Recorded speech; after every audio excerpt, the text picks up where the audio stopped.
And this afternoon finishes it off, and what a great afternoon that we had to finish this off. And so thank you for making this possible. I am going to introduce our first speaker today, and I'm going to share a little bit about our first speaker. Long before there was a Ben Crump, there was a Lem Howe, fighting for the rights of African Americans and standing up against unjust killings of African Americans by police officers. Long before there was Black Lives Matters, there was a Lem Howe passionately advocating for justice for Black lives. Lem was born Lemhart G. Howe in Jamaica and raised in Sugar Hill neighborhood of Harlem. Early in his life, he was told by his father, "What you have up here, no one can take away." That's the mantra. He attended Lafayette College and served 4 years in the Navy. He then attended New York University.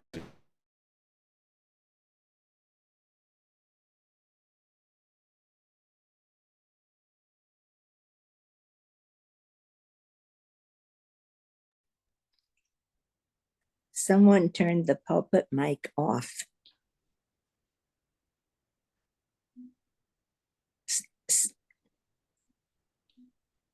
Somebody just muted you, unfortunately.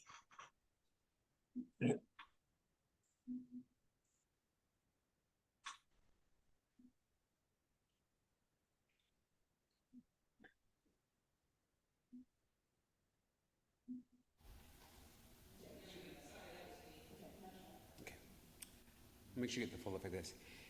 He attended Lafayette College and served for 4 years in the Navy. He then attended New York University Law School and clerked for the New York Supreme Court and worked as an assistant DA. In 1968, he opened up a private legal practice in Seattle, Washington.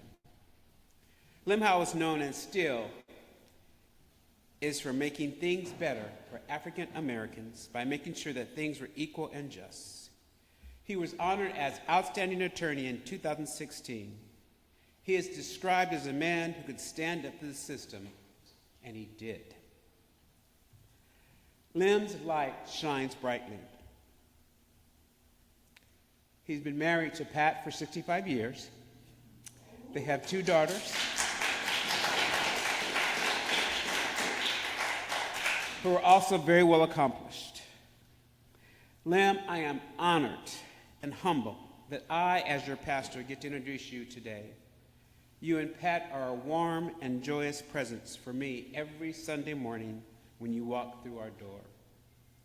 Lem, you are a man of faith, and you are passionate in how you live that out. I'm so grateful for all the rich history that you have shared with us here at Madrona Grace. Please give a warm welcome to, as he was once described, as civil rights knight in shining armor, Attorney Lem Howe.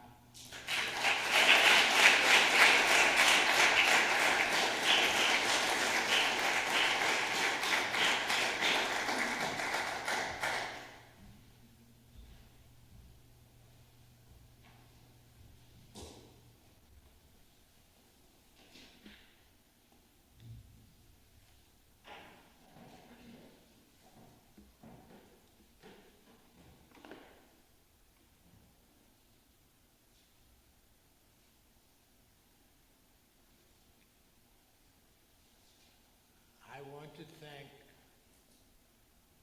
Reverend Reggie, and I'd like to thank Galen Moulton Crawford and her committee for inviting me to be here today.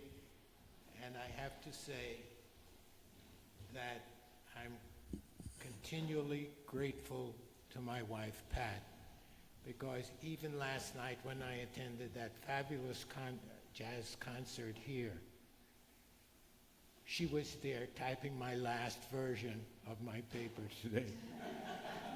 So,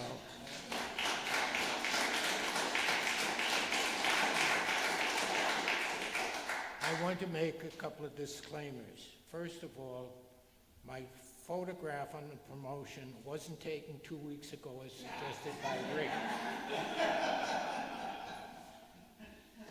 And I did not know once what Sankofa meant, the bird, and I had to look it up. And you'll notice the bird on the program. It has 2 feet planted solidly, heading forward. It's looking back, and then it has an egg in its beak. That's significant because it reminds me of the motto at City College of New York: rest spice, add spice, prospice. Look to the past, look at the present, look to the future. I think that's significant for all of us today because I told some people our kids got a good education, our grandkids got a good education, but what type of country are we leaving them? I'm one of those that said it's on fire, but more of that later. I didn't start out to do civil rights work. It just came to me when I was a law clerk on the Washington State Supreme Court and read about the Reese inquest in the Seattle Post-Intelligencer in 1965. I came to Seattle in August 1964 as a young law school graduate with a wife and my first daughter, 2.5 years old. Let's review the events on the national scene very briefly. We had FEPC, Federal Employment Practices Commission, when A. Philip Randolph threatened FDR with a march on Washington in 1941. A lot of blacks got good-paying jobs in the defense industry, including Boeing. Tuskegee Airmen performed well in World War II. Jackie Robinson integrated Major League Baseball in 1947. Truman integrated the armed forces in 1948. The Supreme Court handed down Brown versus Board of Education in 1954. And 1955, the Montgomery bus boycott. They arrested Rosa Parks because she refused to give up her seat to a white man. When the news got back to the black community, one brother said, "They done got the wrong N-word this time." They sure did. The boycott lasted 385 days. Dr. King was arrested. The Supreme Court ended racial segregation in all Montgomery public buses. In 1957, the Southern Christian Leadership Conference, Dr. King and other black ministers formed the Southern Christian Leadership Conference to harness the moral authority of the black churches to conduct nonviolent protests in the service of civil rights. Looking back at the Birmingham campaign, in 1963, SCLC began a campaign against racial segregation and economic injustice in Birmingham, Alabama. Bull Connor used high-pressure water jets and police dogs against children. You've seen it on national TV. The campaign was a success. Connor lost his job, Jim Crow signs came down, public places became more open to blacks, and Dr. King's reputation increased. Dr. King was arrested, and we got a famous letter from the Birmingham jail, but it's important to review it. One, the crisis of racism is too urgent and the current system too entrenched. Two, freedom is never voluntarily given by the oppressor. It must be demanded by the oppressed. Three, the Boston Tea Party was illegal. It was civil disobedience. Yet all that Hitler did in Germany was, quote, legal, end of quote. Does that strike a resonant note today? I'm sorry if I compare the comparison. Oh, you want me closer to the mic, do you, Reg? When the minister gives an order, I have to obey.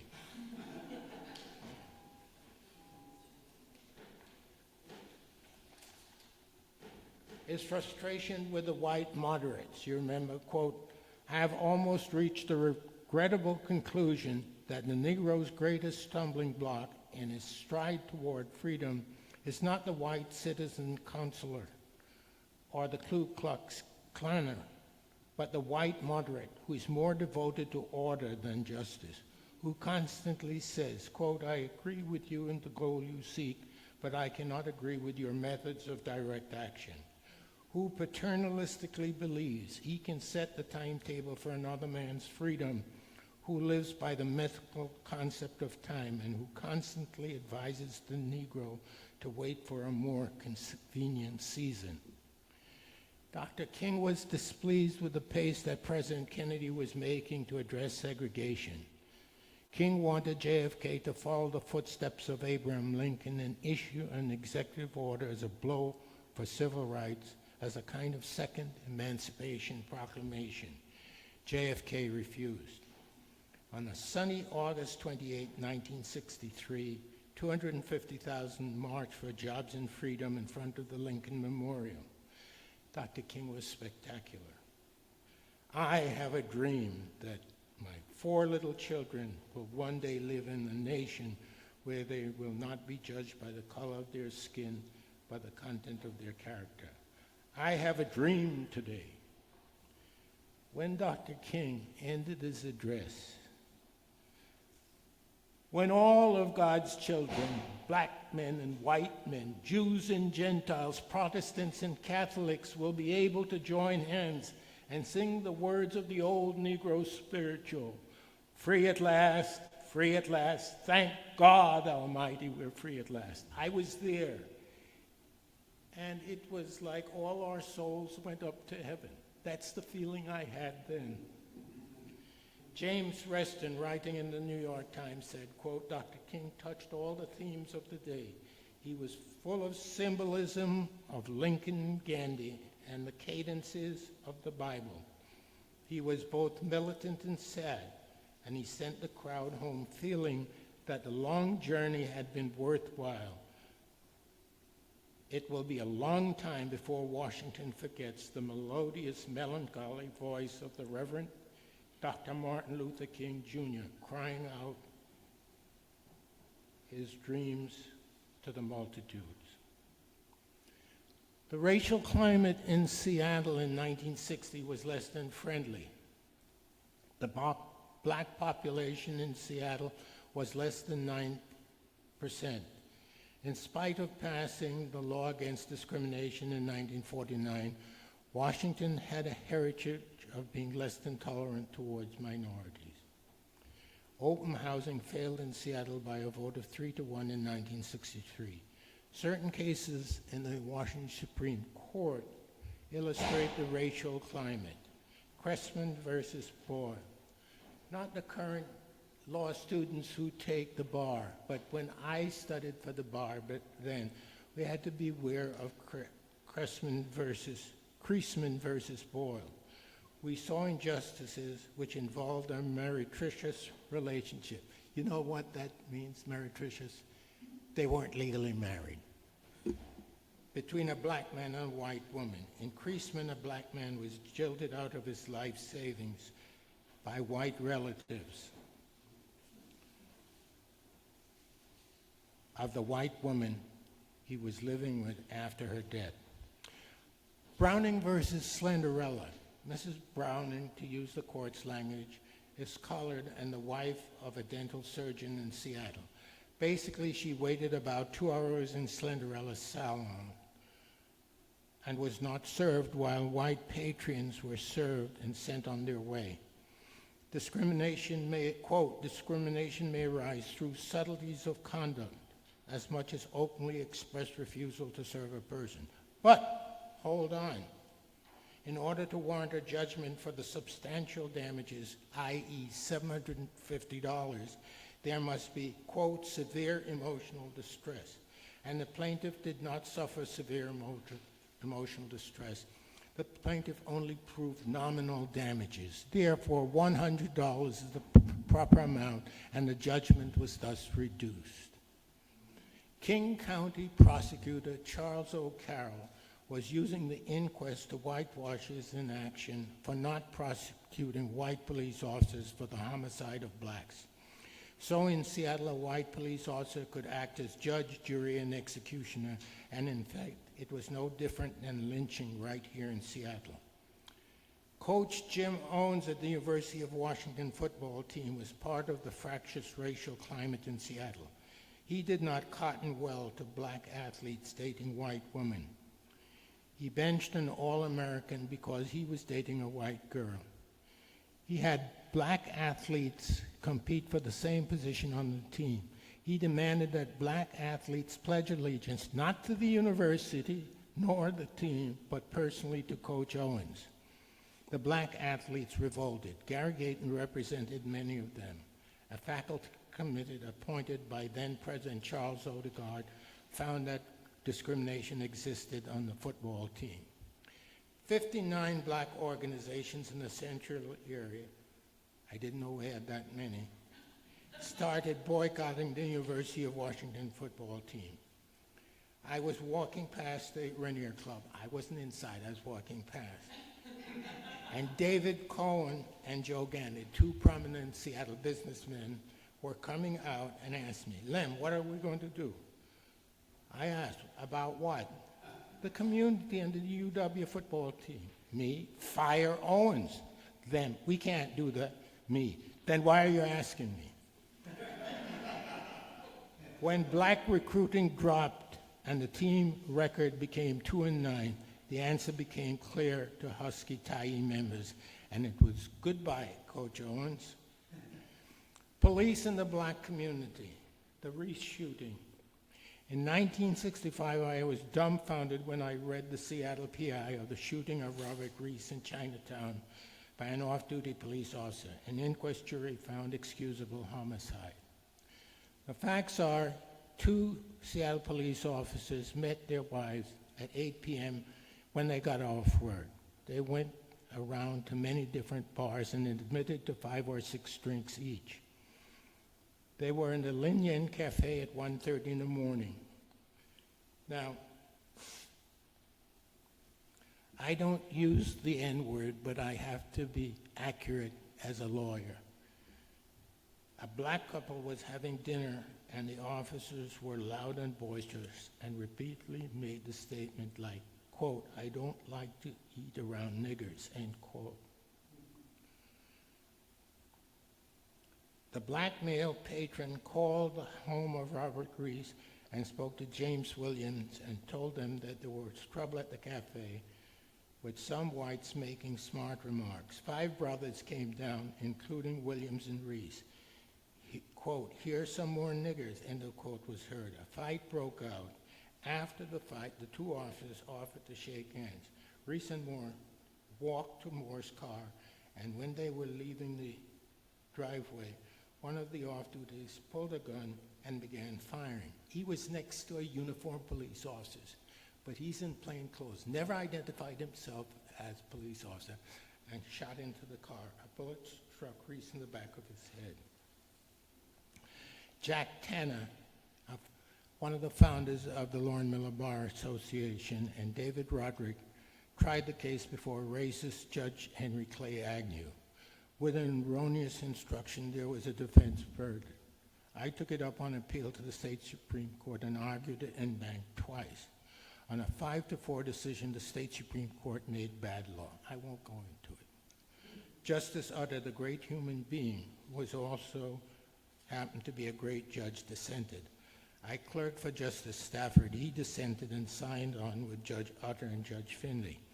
Judge Marshall Neal dissented separately. It was Judge Marshall Neal who told me at a bar convention in Spokane, keep fighting, Lem, keep fighting.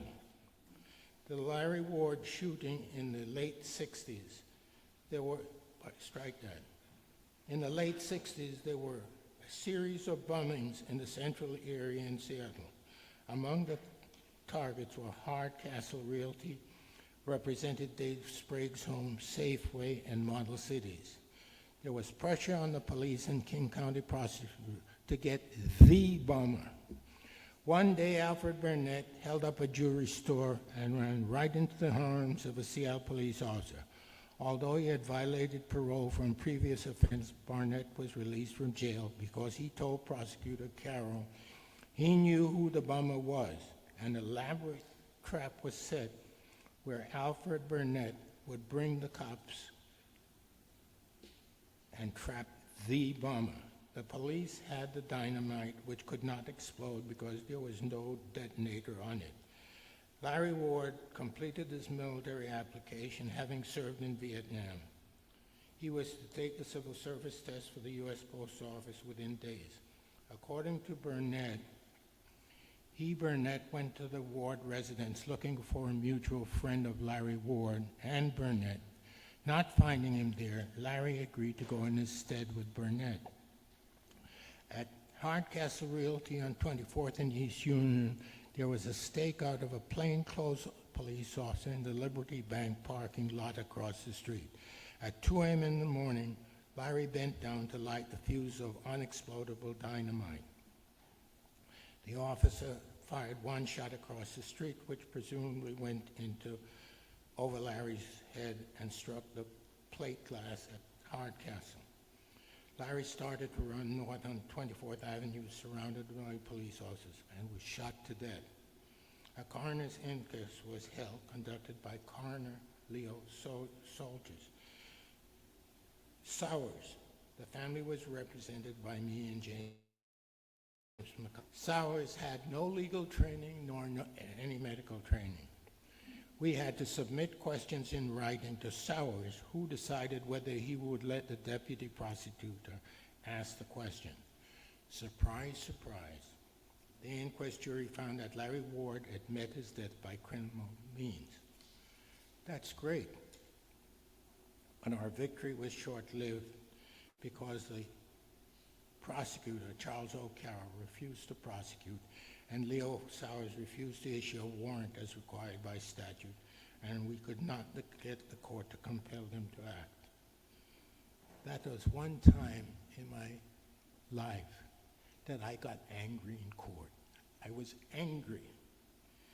There's a picture of me in the front page of PI quoting me as saying, "When you have the law, you use the law." I thought we had the law, was on our side, and they refused to use it. Today it reminds me of what a black youth once said at a community meeting when I said, "You have to learn the man's game and beat him at it." And he said, "Man, you start to beat the man at his game and he'll change the rules on you." King County freeholders adopted the King County Charter, which provides that whenever a county law enforcement officer is involved in a death, an inquest must be held.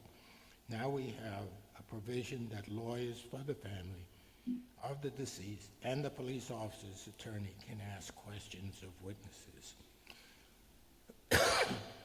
Oh, there's one other disclaimer I have to make.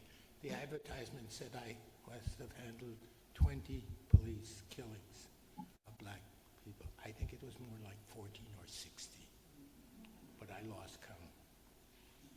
One of them was Robert Baldwin. Robert Baldwin had mental illness. He failed to pay rent and was holed up in his apartment at Yesler Terrace. He fatally stabbed a King County Sheriff deputy who came to serve eviction papers on him. After a 17-hour standoff, Seattle police broke down the door. The police killed Robert Baldwin. Medical report and photographs showed Baldwin had been shot 21 times in his back.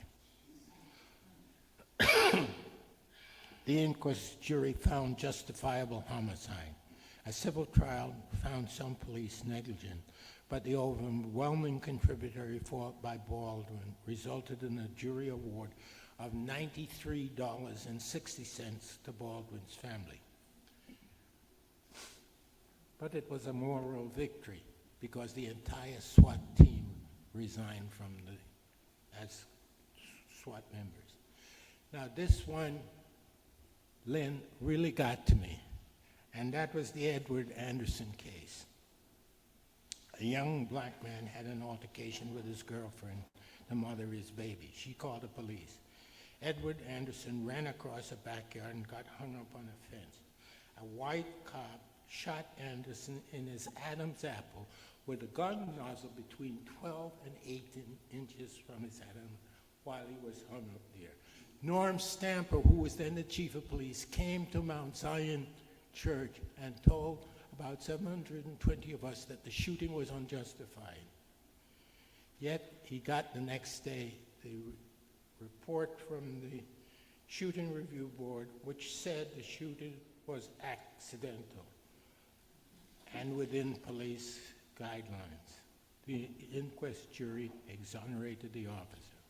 It takes 8.5 pounds of pressure on a Glock to fire it, and you tell me it's accidental. That one really got to me. Michael Ealy. Michael Ealy, under the influence of drugs, was running up and down the street causing traffic problems. Ealy was restrained and handcuffed by a half a dozen police officers. Ealy became unconscious and died. The facts indicated, like George Floyd, he had died from an inability to breathe. The jury found the death to be justifiable homicide.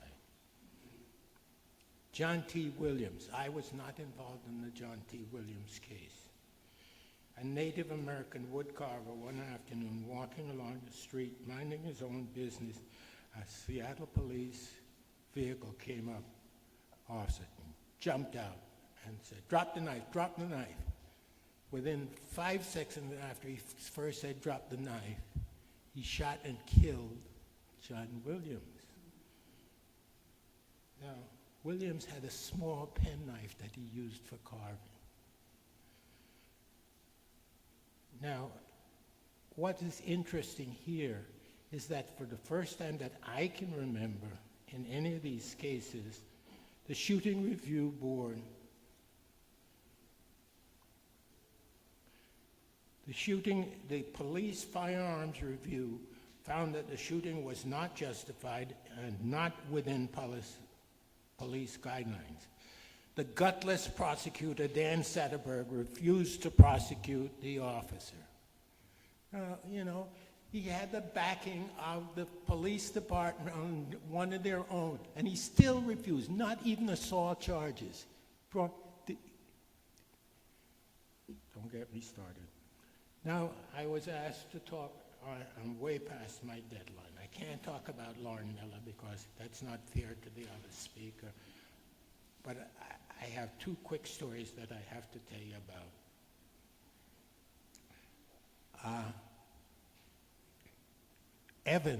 Dan Evans appointed Robert Elston to the Superior Court. Jim Dore decided to run against him.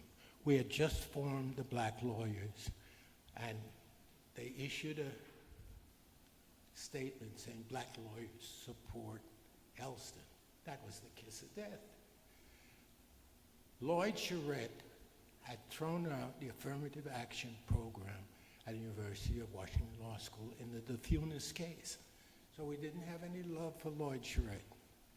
So we supported Charles Wright instead. At the Ridpath Hotel during a bar convention, we took a bunch of pictures and wrote up stories and gave it to the Facts and Medium, the black newspapers, and got on KYAC and said it's imperative that we elect Judge Wright to the Supreme Court. Well, lo and behold, Charles Wright won by 5,000 votes statewide. He called up my office, and I was in trial, and he told my secretary, Judy, "You tell them you fellers did it." And so Lauren Miller was thing. I just wanted to mention one other thing Lauren Miller Bar Association did. On the 50th anniversary of Brown versus Board of Education, we did a reenactment of the argument at Kane Hall, 720 people. And we had, guess who, playing Thurgood. And Judge Kuhnauer playing John W. Davis. He said, on the one condition, you tell the audience that I'm a lifelong carrying NAACP member. And then he wouldn't wear the morning coat the way Davis ever. I went to his chambers and I said, if I can dye my hair, you can wear the damn morning coat. So he wore the morning coat. Folks, I have more to say, but I can't talk about employment because I'm over my time. Let me just talk about remedies for the future, what we can do. We can contribute some of our money to Public Citizen. They've started 7 lawsuits that gained traction in the courts. So they're a good group to support. Common Cause has also got lawsuits going. And there seems to be pushback in the courts. And LDF, you remember the NAACP, Legal Defense and Education Fund? Thurgood was in charge, started it, Thurgood Marshall, one of my heroes. And then it broke off from the NAACP and formed a fund. It's tax deductible. So I recommend that. We can attend rallies. Strategic economic boycotts we can engage in. For example, the one that Galen is pushing on the 28th of February. Let's buy nothing. Just buy nothing. Not from Target, not from anybody, even our friends Costco. Just don't buy anything on the 28th. We can write letters to the editors and we can support Democrats in 2026. I'd expected to talk to you about construction, but my time is way over and I don't like to impose and give others a chance to speak. I thank you for your attention.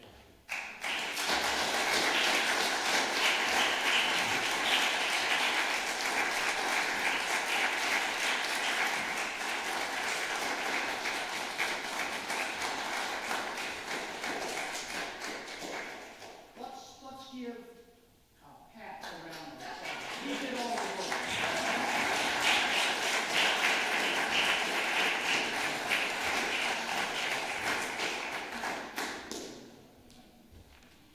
Thank you, Lem. So my name is Rick Dirksen. I'm a part of this church here. I'm also part of the Anti-Racism Task Force. And it is my honor and my joy to introduce our next speaker, Senite Brown. Now, you can see that Senite has had a leadership role in multiple organizations in this city, in this region. And it always has to do with justice, the struggle for justice, the struggle for freedom. I got to know Senite when Senite was working with a group called Youth Undoing Institutional Racism. And Youth Undoing Institutional Racism, the youth of color that were a part of that group, that collective, were leading the effort that was known by a couple of different names. One of the names is in your program, Ending the Prison Industrial Complex. The acronym was one that I really liked, because if you spell it out, EPIC, it was an epic organizing campaign. And another name for the same organizing effort was No to Youth Jail. And that may be more familiar to some of you than Ending the Prison Industrial Complex. We would meet every Thursday evening at this building up on South Beacon Hill called the Black Power Epicenter. That's right. That's what you have to do when you hear that. And there were a lot of things that struck me, but one of the things I so appreciated about Senite's leadership, every time that we would meet on Thursday evening, there was always a large circle of people, mostly youth, but then, one or two like old guys like me, just trying to be in solidarity, trying to support the organizing that was going on there. But we would always start with the history, always. And you know what Lem said about the Sankofa bird and also about the importance of looking back before we can look to the present and look to the future. And the thing that I also appreciated was that it wasn't just, Senite that was telling the history. or one other person that was telling the history. Everyone in the circle told their perspective on the history of the collective organizing effort that was ending the prison industrial complex, or the No News Jail campaign. And so it was a participatory and liberating way of telling the history and, reminding ourselves of where we had come from in order to better see where we were going to go. So that's one of the things I will always remember about Sonite's leadership in that particular context. Another thing that I have come to appreciate is Sonite's commitment to doing this with family. And when I say family, I mean intergenerational family. So whether it's Sonite's mother and aunties from Chicago, who are now here in Seattle, or Sonite's son, Malcolm, who is an awesome, young, vivacious, and energetic youth. Always, it starts there, right? The organizing work starts with family, and it's always intergenerational. And so those are two things that I aspire to follow. I really hope that in the work that I do and the work that all of us do, that we will begin that work with our families. I've said enough. I'm really happy that Sonite has accepted our invitation to come and speak here today. And let's give Sonite a warm welcome.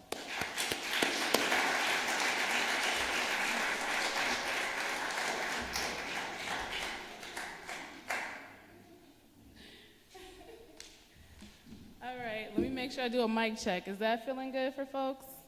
Yay, accessibility? Yes. Okay, cool. All right, thank y'all for having me. My name is Sonite. My mother, who is here, is really enjoying the fact that I tell the story about my name now.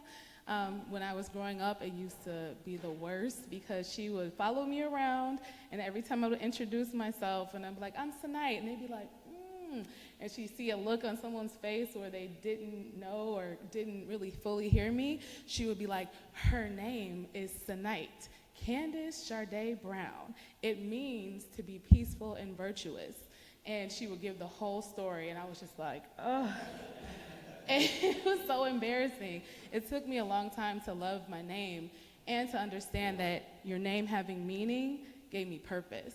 And so the fact that I'm here in the company, sharing a podium with the likes of Brother Hal here, and the organizer and the legacy that's happened in this space and in this church, it's a purpose. It's definitely, I don't take it for granted. So thank you all for inviting me in.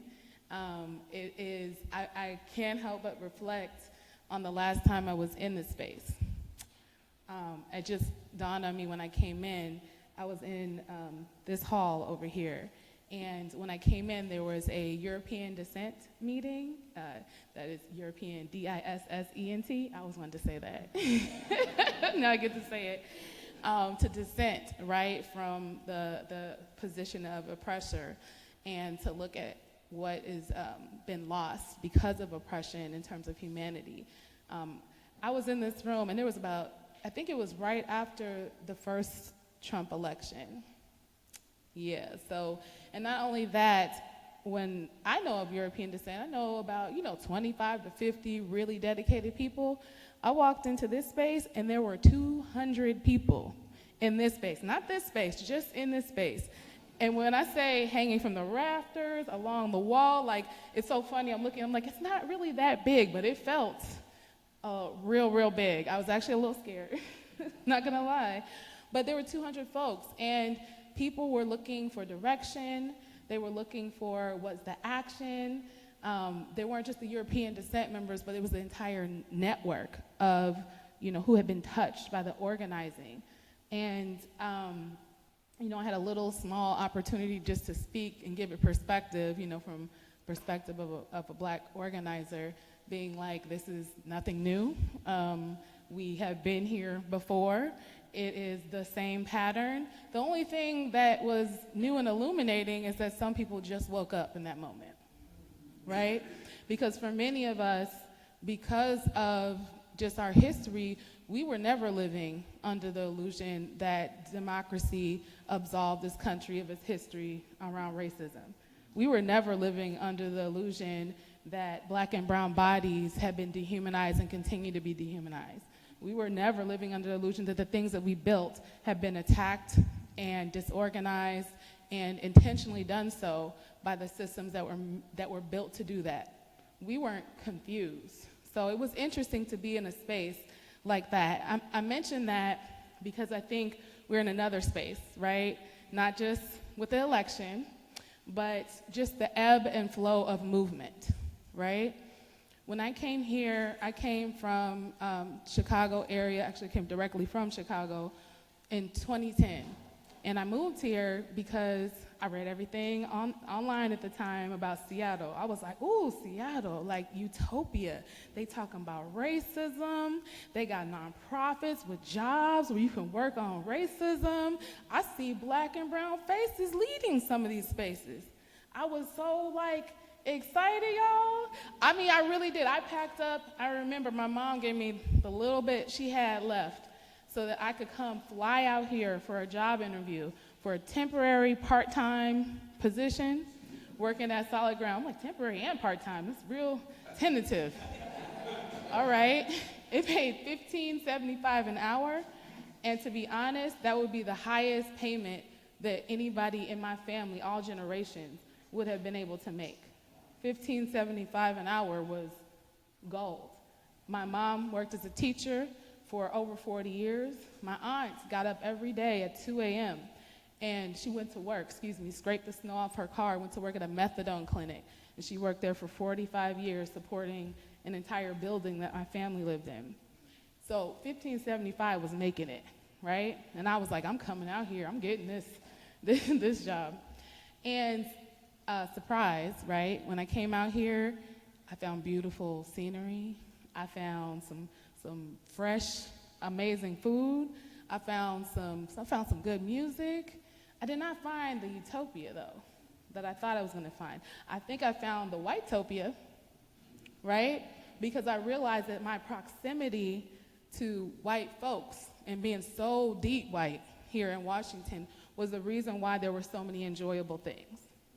It wasn't just, for everyone, but the proximity and the demographic was really why I got to enjoy some of these things. But what I didn't get to enjoy was my family being with me. What I didn't get to enjoy was some of that food and culture, because we do, things a little different. So I really had to find the network, right? When I came here, I looked around, I was like, all right, I gotta find where my people are at. And so to talk about history, you never know what your impact is gonna be. You never know what that thing really is that moves that next person. I listened to the history that was just shared with us, and I'm picking points where I'm like, I wonder if they know how much this work was gonna impact my life. The first group that I worked with when I got here was the A. Philip Randolph Institute. It was ran at that time by a brother named Charles Rowland and Verlene Jones. And they were doing social justice ministries in black churches. That's how I found the Mount Zions. That's how I found the first AMEs. That's how I even found out about y'all. And the work that had been done to pave the way for the organizing here. It was such tight-knit organizing. I'm from Chicago, there's a lot of blackness, and that's dope. Because there's so much blackness, we don't always rely on each other. Because we're like, I can go this way, I can go this way, I can go this way. There's so many of us. But here, everybody knew everybody, okay? You knew that family from the Central District and who that cousin was. And if you know them Jimersons, then you know Elijah Smith, and then you know Willard. If you know, you know, right? And so I really got tapped into that black church network. And they schooled me. I didn't know that I was being schooled, but I got schooled. I came in working for a white organization called Solid Ground because I named names. And I was tasked with working social justice ministries to help with the election, right? Voter registration. They saw me and they saw my black face and they said, she could go get in with those churches. So let's go assign her to go work with them. And you know me, my lesson learned, I came in thinking, if I got resources, it's gonna be great. Let me connect that to the community. I get to work $15.75 an hour, and I get to do work in just Black churches? Yes. And so I marched in there. Ooh, I had a work plan, y'all. You know, I was like, I'm young, I'm 25, I'm excited. I had spreadsheets and worksheets, and I was ready to go, and flyers. They told me to have several seats, right? And I was like, but I got all these resources. You know, I got money, I got access to a printer, I got all this stuff to be an organizer. I'm ready to go.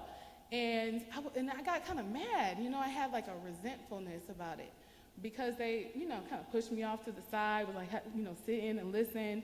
And the biggest little tension we had is that my organization wanted me to get the church's membership rolls so that it could be put in a big database that the Democrats would use to push out their agenda.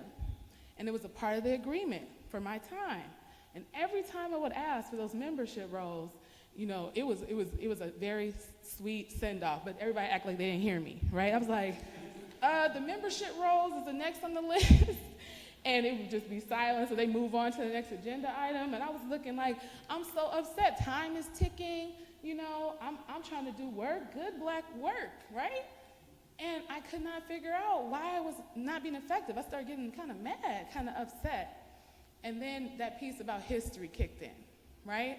Finally, I think it was Verlene sat me down, and rest in honor to her. She told me that every year, those same organizations like the one I work for, every year they come around election time to the Black churches. Every year they come and ask for those voter rolls. She's like, do you know the history of our membership rolls? Do you know that that was the driving force behind the civil rights movement? Do you know how many people tried to get their hands on the rolls so that they could disorganize and pinpoint where the money that funded the civil rights movement was coming from? Do you know how sacred it is to never give anyone access to those rolls? Do you know how many people like yourself are being used to disorganize what has historically kept us safe in moments that will ebb and flow way past the time you've been here? I did not have that education, right? I was so focused on just doing something and also connecting people with resources. I didn't know what I was really connecting them to. I was connecting to my history and a legacy of a strategy that did not work. I was trying to connect them to exploitation, right? So I say all this because I know in these moments it can feel like I just got to do something, right? I just got to make it happen. And we want to go to tactics and strategies that we see have been used before. But the reason why we do lessons learned is not to do the same thing that we've done before. The reason why we do lessons learned is to understand why it worked, why it didn't work, and the nuance behind that, because it may not have worked for everybody. For those Democrats who've been trying to lure us in with their 501c3s in order to track the movement, own the movement, keep us dependent on nonprofit organizations and entities that are not even run by us, they benefit from those kind of strategies and tactics. Our community remained disempowered, disconnected, not owning our own relationships and data and all the things. There is a new strategy that can come out of us. I'm not saying don't vote, I would never say that, right? But when you understand your vote as a tool and a tactic for oppression versus your vote for a tool of empowerment and autonomy and self-determination, those are two different ways to use a tool. This is nothing new. I'm probably speaking to, right, the choir. This moment is nothing new for us, but it is an opportunity to evaluate our strategies and how they have worked, and do they now help or perpetuate the same things that we're trying to change? And I'm not talking about the outcome in terms of a policy or a new law. I'm talking about, does the process serve us and our humanity? I do legislative work now. That's one of the ways and things that I've learned how to do. I learned how to basically be like a lobbyist, right? I do work down in Olympia. I learned all that. And what I learned is not necessarily what they taught me, right? I learned the game. I learned how they have been using it against us.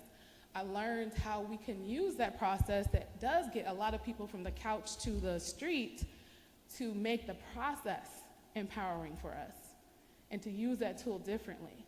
So I still do that work, but I don't do it to the same end that I used to do that because we have lessons learned. And I know I'm speaking with a lot of like audacity. I love that anyway. But I do know that the audacity I speak with today was paid for in blood by the people that came before me, right? How I speak, who I speak to, the way, we move has been, that space has been created. I did not have to do that work. But I hope that it honors, our ancestors and where we're dreaming to go now, right? I hope someone visions me and us in this moment. My son, who really didn't want to come today, and he's, I guess, booked and busy, right? he's very popular. He's at the Life Enrichment Bookstore doing his poem for Black History Month and working with the other kids for a collective called Black Star Line. And I thought it was just, we've been rehearsing this poem for weeks, and I brought it today. This is his actual worksheet that we've been working on. And I don't know if y'all, well, I guess you read divine order, alignment, kismet, whatever you want to say, the universe. But his poem was Dreams by Langston Hughes. And I heard that was the center of the sermon today. And so when, it's a really short poem, but it says, hold fast to dreams, for if dreams die, life is a broken winged bird that cannot fly. Hold fast to dreams, for when dreams go, life is a barren field frozen with snow. And I just think that is really fitting, again, for where we're sitting at today, because I feel that level of like hopelessness. I feel that level of like, are we really doing this again? I feel that level of like, I put in a lot of work on that last bit of strategy, right? And yeah, I totally understand that. I understand that feeling, and I know how we can get there. But I have to go back again to like things that I learned upon the way. The People's Institute for Survival and Beyond, the organizing network that's existed here for over 30, are we 30 years yet? I know it's over 25. We might be getting closer to 30, at least here. It's a 45-year-old organization. One of the founders is named Ron Chisholm. He may have come here. He may have been in space with y'all at some point. But Mr. Ron would always talk about, he would always get asked in the Undoing Racism trainings, well, when do we know racism is over?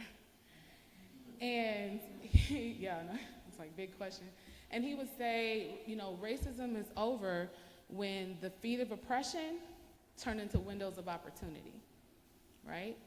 And he would be talking about that in reference to a part we do in the training, looking at how all systems work in collusion to uphold, oppressive isms, right? Racism, sexism, all the things. So I always thought about that when we get into hard moments. Like, when is this over?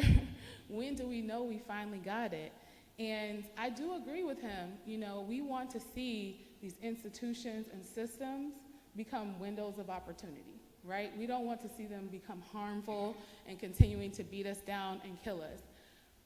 I would add one thing to what Mr. Ron said now.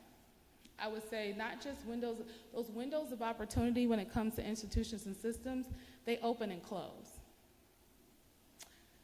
Say it again. Those windows of opportunity that we fight for, that we do the legal and battles for, that we're trying to change culture around, those windows open and close. You feel it closing right now, right? With our presidency, the highest institutional position in the country, you could feel that close. But if you know that it opens and closes, where do you put your best investment? Do you put your best investment in just trying to change the system? I'm not saying that we don't have to survive it every day. We got to eat. We have to raise babies. We have to educate ourselves. There is worth and depth in fighting that system. But when we put all of our energy into it, how much of our energy goes into what it is that we're building in its stead? If something has roots in stolen land, dehumanization, stolen labor, and on the backs of Black and Indigenous bodies, why do we put our best thinking into trying to just make the systemic change around that instead of building something that has different roots, right? Institutions don't have that long of a history. We are talking about the 1900s before we had Social Security, foster care systems, those things that we feel like existed forever did not. We grew up in mutual aid.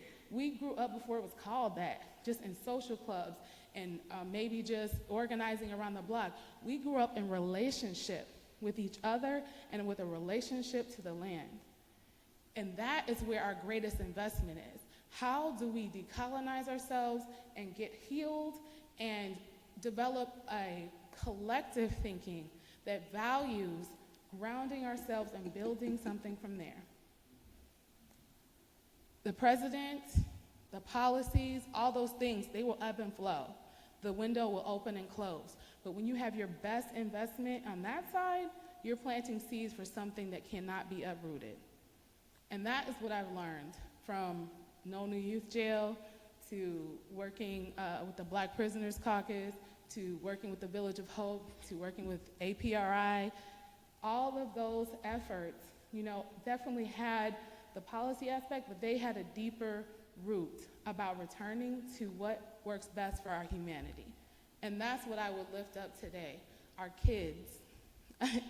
People used to say this to me all the time, especially Mary Flowers, if you know Miss Mary. She would always say, when I was talking about all this policy stuff, explain it to the kids. And I used to be like, but I'm talking to the adults. We're trying to do something. We're trying to do some action, Miss Mary. And she's like, explain it to the, she was like, hold on. She would grab a kid and say, do you know what she just said? And that kid would be like, I don't know. I don't know what she was just talking about. She was talking a lot, but I don't know what she said. And I used to be like frustrated. I was on a roll. I had all the good energy. I was trying to do my charismatic leader thing. And she would always interrupt me mid-sentence talking about explaining to the kids. And I really didn't get it until I left for 5 years to go back to Chicago. And I came back. And all those kids that were 6 years old, 5 years old, sitting in Tyree Scott Freedom School, sitting in the Village all night, sitting with all these entities, are 21 years old, 16 years old. I'm not that old, y'all. I'm 39 years old. It just happened just like that. And they're coming up and telling me the things they remember from sitting in that space. I was not paying attention the way I should to them because they're the ones on the mic now. I got a whole baby, We have to do what we got to do. I got to educate that one. He's talking all the time. It's a lot. Okay, my capacity is different. They are the ones on the mic. They are the ones putting their bodies on the line. So when I think about that investment in these kids, not that we done or anything, but there does have to be investment because they're going to be able to see beyond what we ever saw. Those dreams are going to come from them, and our role is going to shift to support that, right? And so I definitely remember that from Mary Flowers. The last thing I'll say is just in this movement, as I know what my aesthetic is, right? I'm Black, I'm dark-skinned, I have natural hair, I'm big, I'm beautiful, I am, all these things.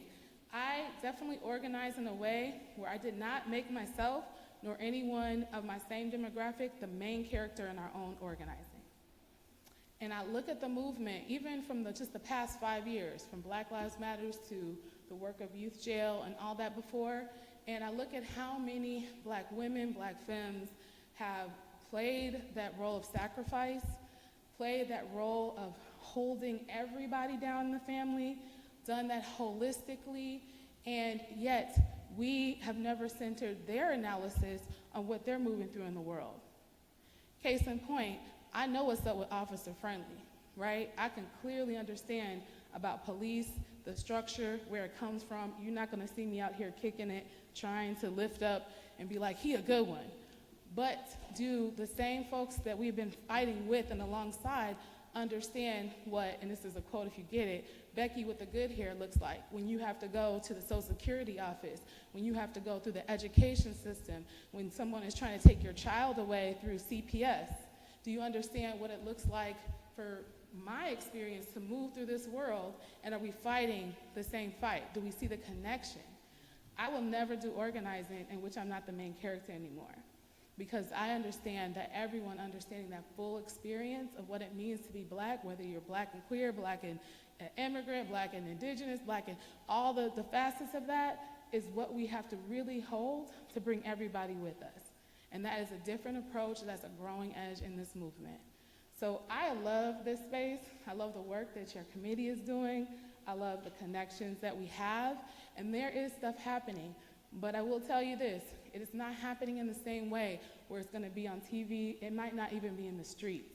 Right now, what's happening is on the underground, and it's a lesson learned. We don't need to broadcast every single thing that's happening right now. The work we're in as a movement is almost like the reconstruction period right now. People are building farms. I'm personally working with my family, this is just for y'all, to work on communal living so that we can age in place and take care of ourselves intergenerationally. Folks are building. And so this is what relationship becomes important, because if you're to leverage what you all have, your experiences, your connections, just your legacy. I read the history of this church and even the reconciliation that happened in 1995 in terms of allyship and grounding in the movement. If we're going to move forward in that, that relationship has to be continued to be built so that you all can tap into what's really happening on the underground. There's ways to leverage, right? And so I know now I've gone way past the time possible, but just saying that, you know, we're leaving with a lot of hope. A lot of you all let us know that we've been here before and that there is a greater dream out there possible. And so really excited to build with you. Thank you for having me, and I hope we have a good, nice time for juicy question and answers. Right on. And I'm complete.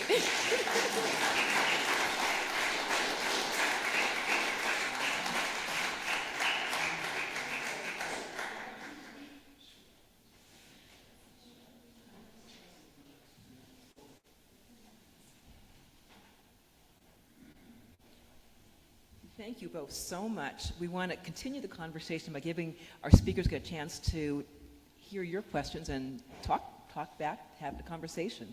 So tonight, and Mr. Howell, will you come forward and have seats? Yeah, and the two chairs up there.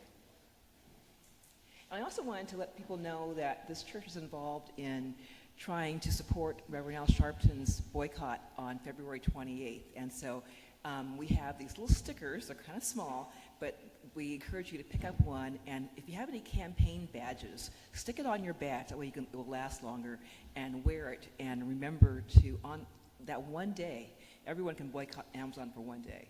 And we know that this strike will come, this will happen again, probably in March, and it's going to take more than one day, but we have to start somewhere. So we encourage you to join us in that. Oh, good, they're being passed around. So this is good, might be a little trial and error here, so we're going to have to experiment to make sure that people on Zoom can hear too, and we'll get their questions from them too.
Okay, on that Anderson case, Edward Anderson had an argument with his girlfriend, who was the mother of his baby.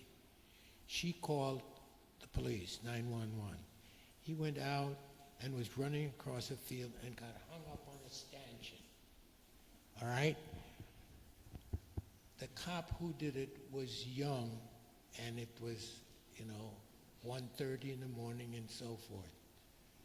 But Anderson was not a threat to anybody, and he wasn't fleeing at that time. He was hung up on the fence. A cop took a Glock that was 12 to 18 inches from his Adam's apple and blasted him. I said, and I must say, our medical examiner was outstanding, Dr. Donald Ray. I said, how do you know that the muzzle was 12 to 18 inches from his hand? He said, by the striplings on his clothing, we were able to tell, and so forth. And that was never denied. In fact, during the inquest, the officer demonstrated he was down there and he shot him. He was down, he was hung up with his feet in the air. He wasn't running, he was a threat to nobody, and he shot him. And then Stamper came to the Mount Zion Baptist Church, and I guess he might have thought he was going to talk to 10 people. There were over 700 people, and he said, yes, it was an unjustified shooting. The next day, he gets the report from the Shooting Review Board and said it was accidental and within police guidelines. It can't be accidental because it takes 8.5 pounds of pressure on the Glock to shoot it. That is so upsetting. I don't know anybody who believes in justice could say that. And well, I represented the family during the inquest, and it turns out that the daughter, the sister who employed me, had a criminal record, and you can't be an administrator of an estate if you have a felony conviction. I didn't know it at the time, and other family members came in, and they pursued it. And I don't want to say that they settled the case for peanuts, but I think that's what happened. Thank you. I have a question. And this is a question about the boycott that is being mentioned. You know, we were talking about the Montgomery bus boycott a couple of weeks ago, in which they were able to determine that 90% of the community participated in the boycott. And I'm just wondering, because we live in such a vast community, and a lot of purchasing goes on online, and a lot of purchasing goes on. I mean, people are boycotting all over the country. What sort of metric are you using to determine the effectiveness of the boycott? And then how? Because it's one day, it's kind of hard to measure, you know, whether it's really having an impact. This question is getting too long. I'm sorry, but you get where I'm coming from. Can I just add, Yep. how can you educate people? Because people automatically shop on automatically shop online on Amazon. All right, let me try to summarize. So the question is that there's a boycott being planned for February 28th, and there was conversations in this church about the Montgomery bus boycott and how people were able to like track and measure their effectiveness of that. And so in this circumstance where so much purchasing goes on online, etc., right? How are we measuring if this is a success? Is that kind of gathering? Okay, yes, okay. See, I caught it. Right on. I'll answer from my perspective first, because I always think about when we do something, again, it's not necessarily just the outcome, it's the process for how you do it. People will remember what they take with them what they learned in the process. And so when I think about the Montgomery bus boycott, we were in a very different time, right? Our communities were still physically, looking a certain way because of segregation. We were physically together. We still had a lot of legal hurdles that we couldn't do, like ride the bus. It was an effective strategy for the circumstance that was happening there.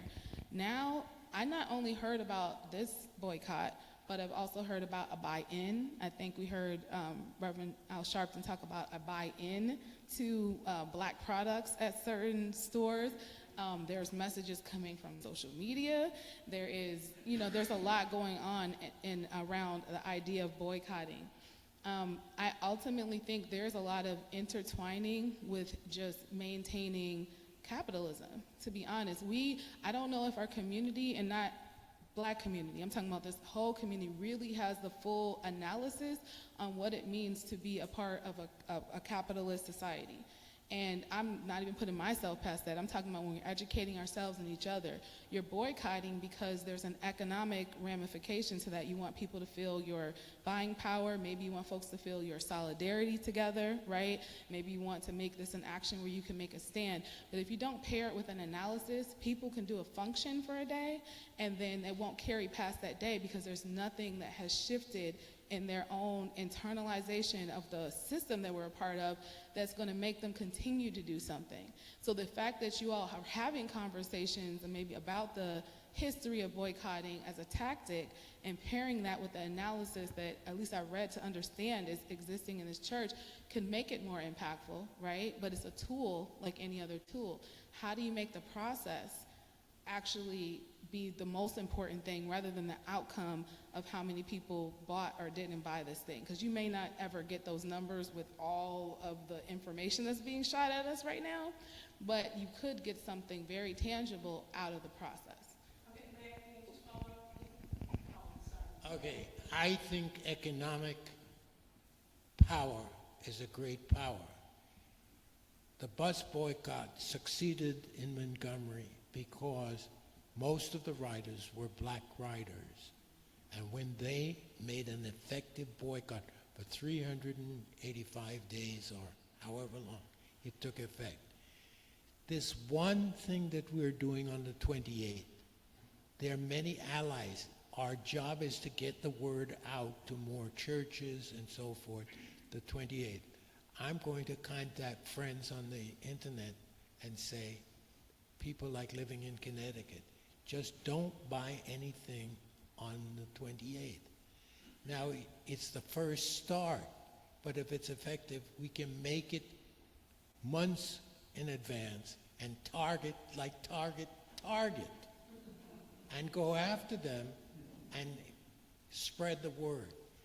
I think that the synod, the Presbytery Synod, and so forth, if we can get word out to them. A lot of churches are sympathetic to DEI and what the head of the Army was fired, although he was very competent, General Brown, and he was a 4-star general, being replaced by a retired 3-star general who is being called back to active duty because Trump likes his name. So what I'm saying to you, I think it can be effective, but it has to be strategic. And I think it's a good start. We don't know, and we won't get all the information of how effective it was.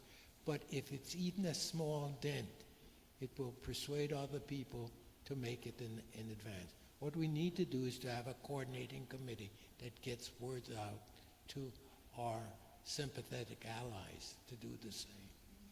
That was the follow-up with my question, because after they had the Montgomery bus boycott for the one day, because they were able to measure how effective it was, they decided to extend it, which is why it went on for 381 days after they determined that. That's why I think people are willing to try to do something, but it would just be great if we could figure out some way, even if people just kind of volunteer the information that they participated in the boycott, just to kind of determine just how many people follow through with it, you know. Even if it's anecdotal, I just think it's important to be able to provide some kind of data for people so they would think about perhaps doing it and extending it.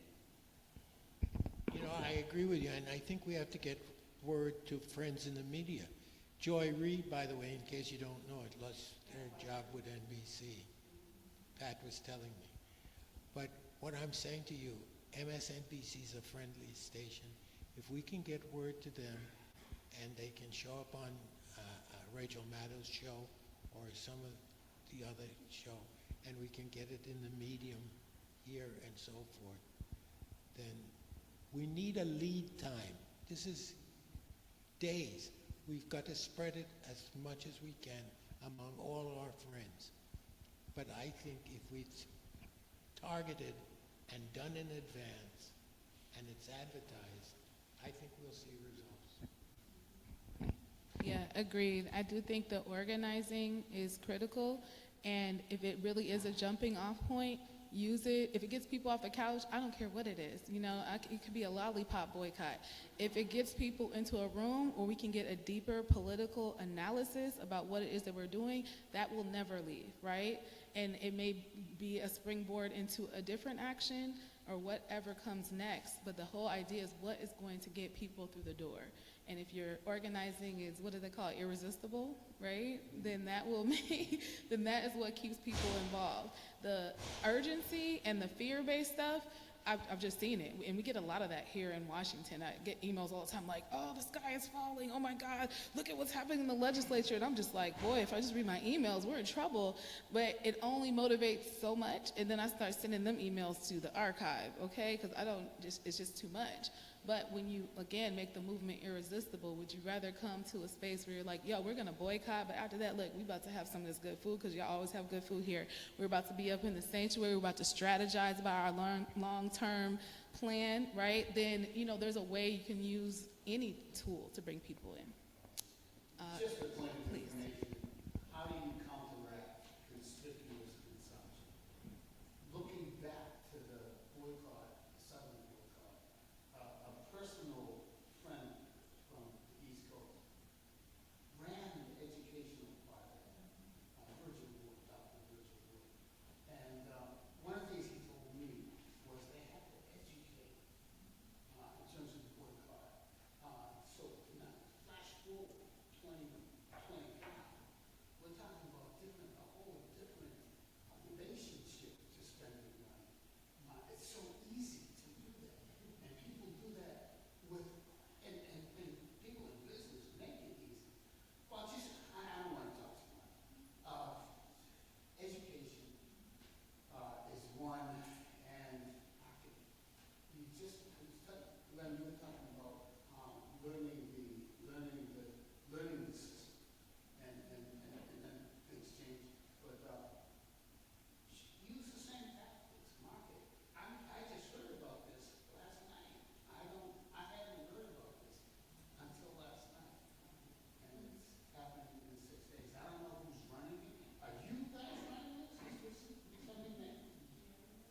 I don't know where this is coming from.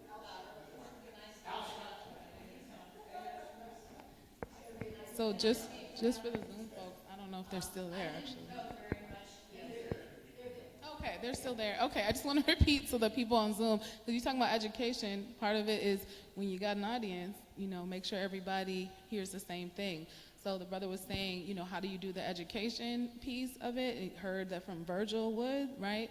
That education was really key in the Montgomery bus boycott to making sure people know why they're doing things with the relationship that folks have now to money. Being so different, how do you do that part? And then I think you also spoke to marketing and getting the word out. Is that right? Okay. Yeah, so I mean, I think you all, this is what I love about community. We answer our own questions. You already figured out who the person is that's organizing it.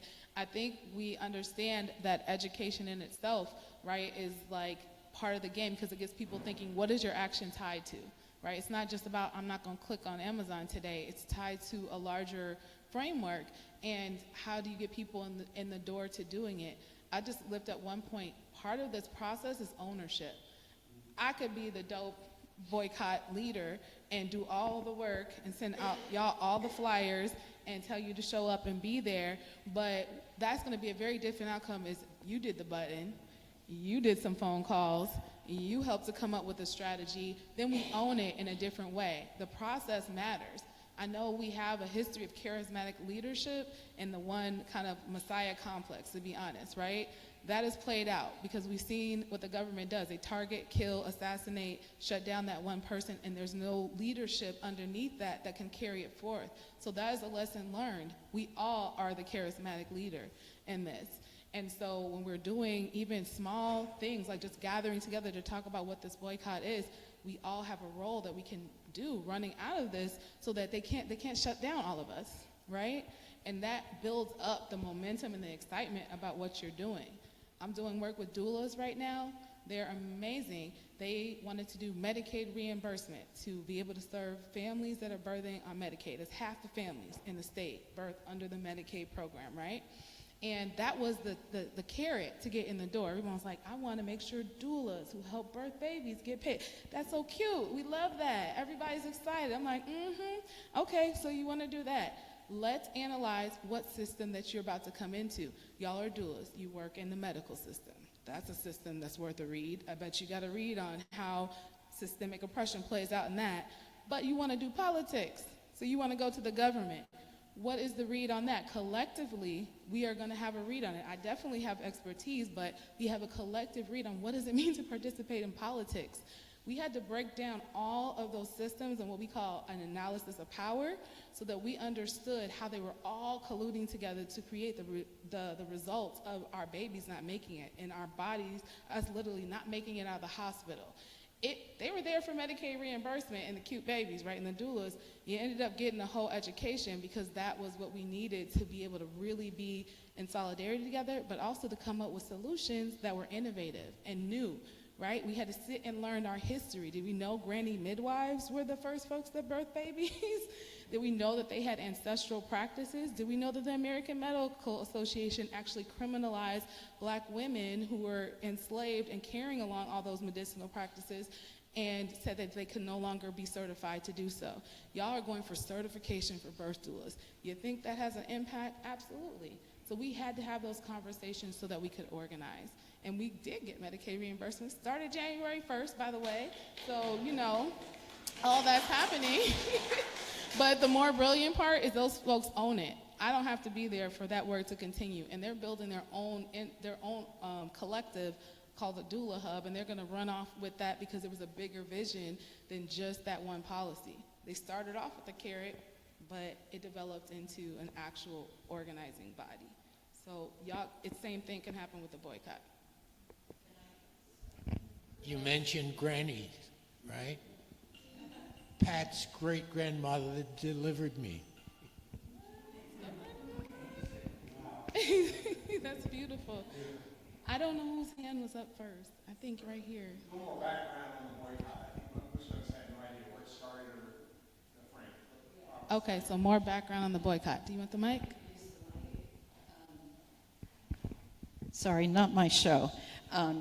But I have been the person posting things in Nextdoor about this, and I've had to learn stuff to be able to answer the questions that come up on Nextdoor. I'm getting what I think is good information from Forbes. And the one-day boycott is not about the DEI. The one-day boycott it's not a boycott, it is a spending freeze in order to show the muscle that we collectively have when we buy or we don't buy anything. That should create a strong enough ripple that's measurable by folks such as Forbes and the other people who look at economic indicators, that they can start to see that once targeted boycotts happen, and they happen for not just one day, but maybe a week to focus on one company and another week to focus on another company, then you start to see the kind of damage or movement that we can make having learned about our muscle. That's basically what that's about. So if you talk to your friends about this and have the button, you can just say that date is just don't buy anything that you don't have to buy. And that's as simple as it is. Robin, who started? Where did this come from? Well, this article talks about somebody named Schwartz. I'm not sure about that person, but my understanding is that it was started by the National Action Network. Yes, I've seen articles with that too. Yes. People's Union USA is one of the organizations that's putting this together. But the point too for our question and Paul's question is, we're a small little group, and how do we figure out how we do all of this tracking? And the answer simply to that is that there are big organizations that are making those strategic plans. so that we can just plug into them.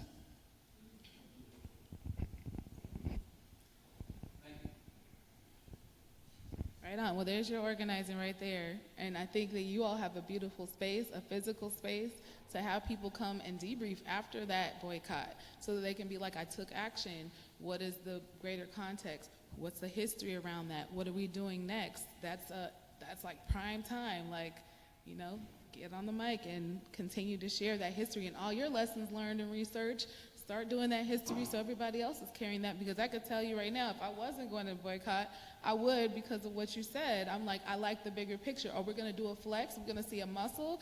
I'm really more into that than I care about Amazon.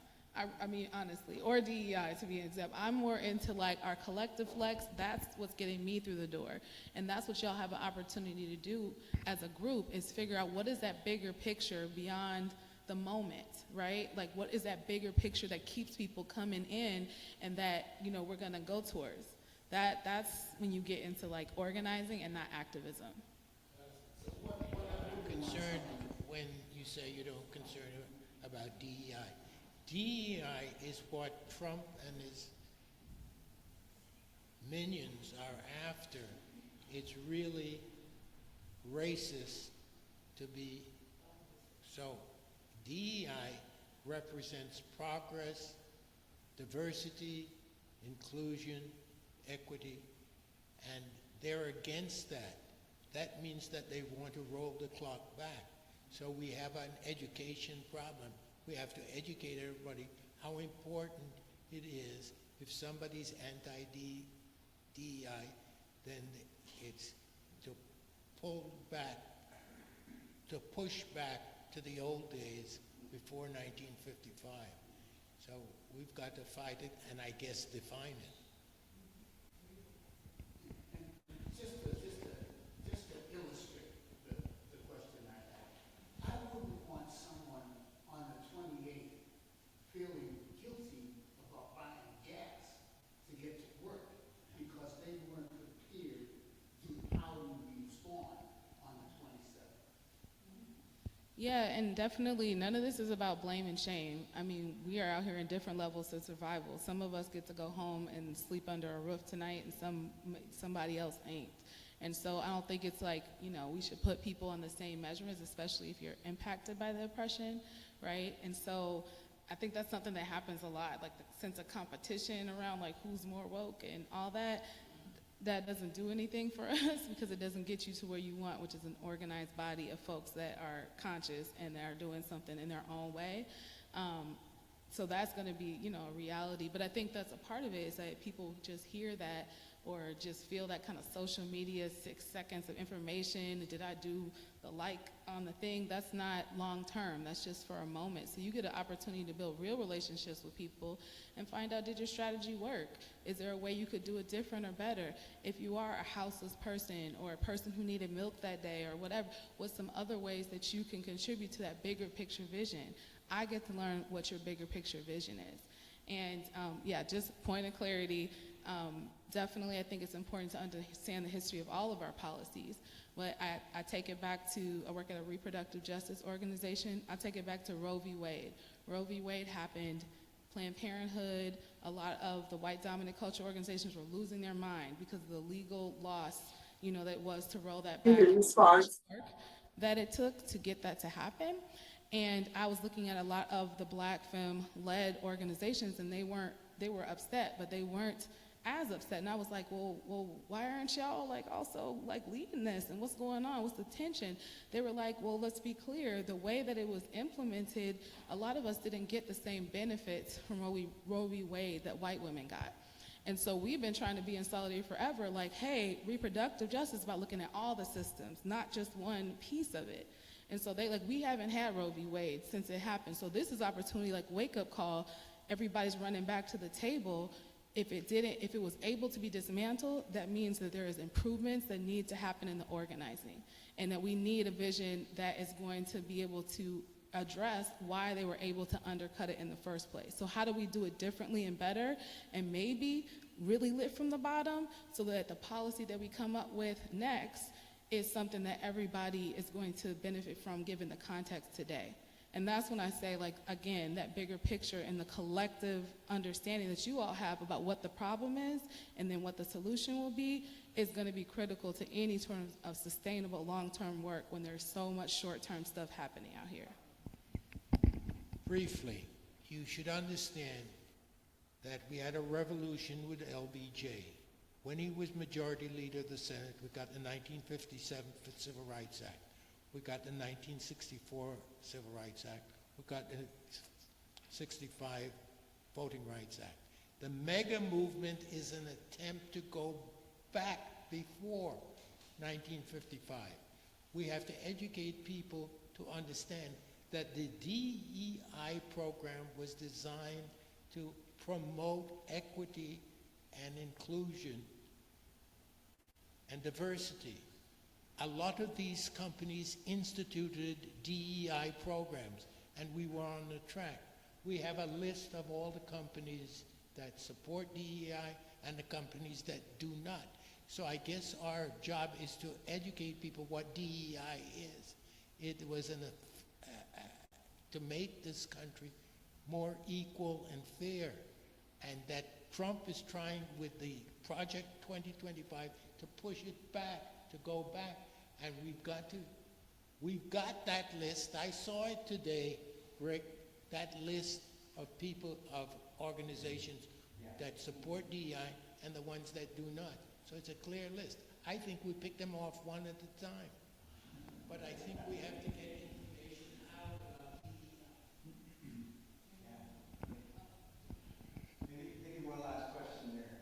Dan, Not so much a question as something I saw on Facebook or detailing some a plan coming up in March, April, where they are picking, or some organization, it might be the same month, where they're picking the company week to boycott.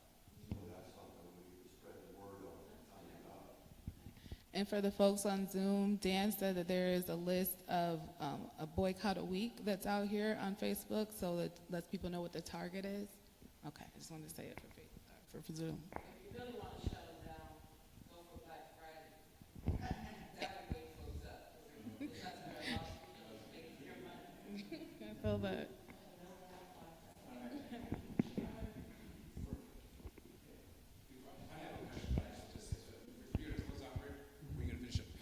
Before Rick finishes up, I just want to thank the Anti-Racism Committee for the hard work that they've done here. They've done a great job. And I think I'll give them just a big round of hands.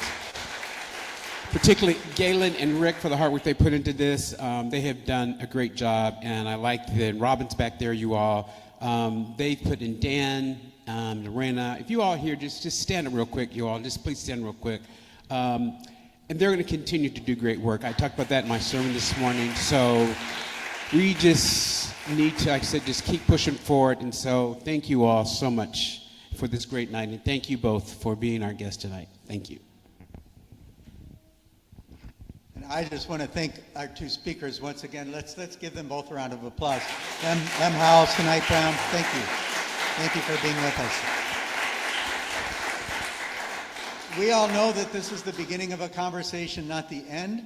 We do have refreshments, so we hope that you can join us in the other room for refreshments. And we look forward to seeing you folks again in the future.